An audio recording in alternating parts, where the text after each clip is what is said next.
আজকে তোমাদের মাঝে নিয়ে আসলাম পাস্তা রেসিপি। আর আমি যেভাবে পাস্তাটা তৈরি করি ঠিক সেভাবে তোমাদের মাঝে তুলে ধরলাম। খুব অল্প সময় কিন্তু এই পাস্তাটা তৈরি করে নেওয়া যায়, আর খেতে কিন্তু একদম হোটেলের মতো একদম টেস্ট কিন্তু নিয়ে আসা যায়। আমি যেভাবে রান্না করছি ঠিক সেভাবে তোমরা চেষ্টা করবে। ওয়েলকাম টু সুনন্দার হেসেল। চলো তাহলে দেখে নিই কী কী নিয়ে এলাম এখানে। তো এখানে প্রথমে পাস্তা আমি নিয়ে নিলাম। এখানে আমি রিং শেপের পাস্তাগুলো নিয়েছি, তোমরা তাহলে কিন্তু তোমাদের পছন্দ মতো পাস্তা নিয়ে দিতে পারবে। এখন একটি প্যান বসিয়ে দিলাম, প্যানের মধ্যে পরিমাণ মতো জল দিয়ে দিলাম, আর দিয়ে দিলাম 2 চামচ লবণ, আর দিয়ে দিচ্ছি তেল। হোটেলের পাস্তাগুলো দেখবে বেশ মানে গোটা গোটাও থেকে যায়, আবার খেতেও বেশ নরম লাগে। তার রিজন একটি যে জলের মধ্যে তারা লবণ দেয় আর তেল দিয়ে খুব ভালো করে জলটাকে ফুটিয়ে নিতে লাগে। তো আমি ঢেকে দিলাম, জলটা একটু ভালো করে ফুটে আসলে এখন পাস্তাগুলো দিয়ে দিচ্ছি।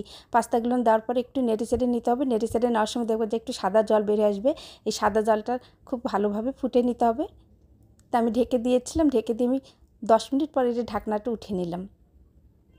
পাস্তাগুলো যে পরিমাণে আমি সিদ্ধ চাচ্ছিলাম ঠিক তেমনই হয়েছে। বেশি কিন্তু ওভার কুক করে নেওয়া যাবে না, তাহলে কিন্তু নরম হয়ে যাবে আর ঘেটে যাবে। আমি একটু চাকু দিয়ে কেটে দেখিয়ে দিচ্ছি তোমাদেরকে।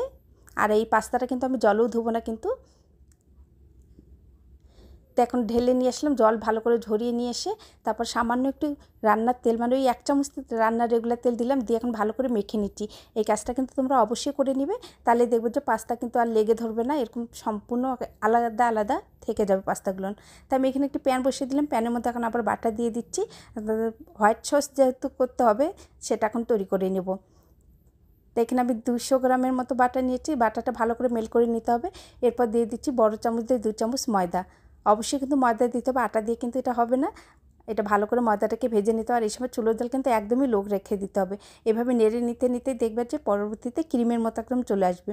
আর হাই ফ্লেমে দিলে পুড়ে যাবে, তখন কিন্তু খেতে ভালো লাগবে না। আর এইভাবে ভেজে নিতে নিতে দেখবে খুব সুন্দর একটা স্মেল বের আসবে, তখনই বুঝে নেবে যে মানে ময়দাটি তোমাদের ভেজে নেওয়া হয়েছে।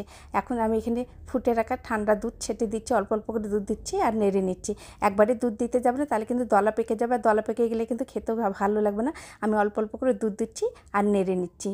তোমরা দেখে বুঝতে পারছো, সব কিছু তো আর মুখে বলা সম্ভব না, কিছু কিছু জিনিস দেখে নিতে হবে তোমাদেরকে।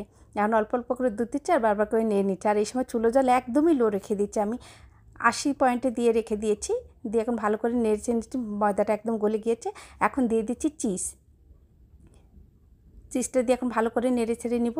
তো চিজটা যতক্ষণ না গলছে ততক্ষণে এটা জাল দিতে নিতে হবে। তো চিজটা দেখো গলে গেছে, একদম ক্রিমের মতো হয়েছে। এখন এটা সাইডে রেখে দিব। আমি প্যান আরেকটু বসিয়ে দিলাম, 50 গ্রাম বাটার দিয়ে দিলাম। আমি এখানে গাজর ব্যবহার করব, তোমরা চাইলে কিন্তু অন্য সবজিও ব্যবহার করতে পারো, ক্যাপসিকামও ব্যবহার করতে পারো, তোমাদের ইচ্ছা মতো সবজি কিন্তু এখানে ইউজ করতে পারো। তো আমার ছেলেটা একটু গাজর খেতে পছন্দ করে, তো ওর জন্য আমি একটু গাজর দিয়ে দিচ্ছি। আর দিয়ে দিলাম পেঁয়াজ, এখানে একটি বড় পেঁয়াজ এরকম করে পাপড়িগুলো খুলে নিয়েছি। আর গাজর আর পেঁয়াজটা সামান্য একটু ভেজে নিচ্ছি। আর এখন দিয়ে দিব সামান্য একটু লবণ, যাতে গাজরটি খুব সুন্দর করে সিদ্ধ হয়ে যায়। আর গাজরটা কিন্তু সামান্য একটু ভাপিয়ে নিয়েছিলাম। আর এখন দিয়ে দিচ্ছি 5টি রসুনের কোয়া, একদম মিহি কুচি করে নিচ্ছি। আর কিন্তু প্রথমেই দেওয়া যাবে না, রসুন কিন্তু কোনোভাবেই যেন পুড়ে না যায় সেটা কিন্তু তোমাদেরকে খেয়াল রাখতে হবে। তো এখন লো ফ্লেমে এটি ঢেকে দেবো। গাজরটা যেহেতু সিদ্ধ করা রয়েছে সময় কিন্তু বেশি লাগবে না। এখন ঢাকনাটা উঠিয়ে নিয়ে দিয়ে দিচ্ছি কালো গোলমরিচ গুঁড়ো 1 চামচ, দিয়ে দিচ্ছি চিলি ফ্লেক্স। আর চিলি ফ্লেক্সটা তোমাদের টেস্ট অনুযায়ী বাড়িয়ে কমিয়ে তোমরা নিতে পারবে। আমার ছেলেটা একটু ঝাল ঝাল খেতে পছন্দ করে, ওই জন্য ঝালের পরিমাণটা একটু বেশি দেবে সেখানে। এখন দিয়ে দিচ্ছি সেদ্ধ করা পাস্তাগুলো, ভালো করে পাস্তাগুলো দিয়ে এরপর গাজর পেঁয়াজের সঙ্গে ভালো করে মিশিয়ে নিতে হবে। মিশিয়ে নেওয়া হয়ে গেলে এখন দিয়ে দিচ্ছি হোয়াইট সসটি। সসটি দিয়ে কিন্তু খুব ভালো করে একটু নেড়ে চেড়ে নিতে হবে। যত ভালো করে নেড়ে চেড়ে নেবে তত কিন্তু এটি ক্রিমি হবে আর খেতেও বেশ ভালো লাগবে। তোমরা চাইলে কিন্তু সামান্য একটু মিষ্টিও দিতে পারো, আমি কিন্তু দিয়েছি। তোমরা তো জানো আমি সব কিছুর মধ্যে একটু করে মিষ্টি দিই, তা তোমরা মিষ্টিটাকে স্কিপ করতে পারো। এখানে আমারও এখানে স্কিপ হয়ে গিয়েছে, তোমরা চাইলে কিন্তু দিতে পারো, তাতে টেস্টটা কিন্তু দারুণ আসে। সামান্য একটু মিষ্টি দিলে বেশ ঝাল ঝাল মিষ্টি মিষ্টি লাগে। তো ভালো করে নেড়ে চেড়ে নেওয়ার পরে এরপর দিয়ে দিচ্ছি চিলি ফ্লেক্স আর দিয়ে দিচ্ছি চিজটা তো অবশ্যই দিতে হবে। চিজ না দিলে কিন্তু সেই ক্রিমি ভাবটা কিন্তু আসবে না, যতই তোমরা যাই বলো না কেন। কারণ ভালো করে নেড়ে চেড়ে নিয়ে এখন এটি নামিয়ে নিব। আমি কিন্তু এখানে অরিগানোটা ব্যবহার করি, জানেনই তো যে আমি থাকি মফস্বলে, এখানে সবসময় সব কিছু চাইলে পাওয়া যায় না, তবে খেতে তো হবে।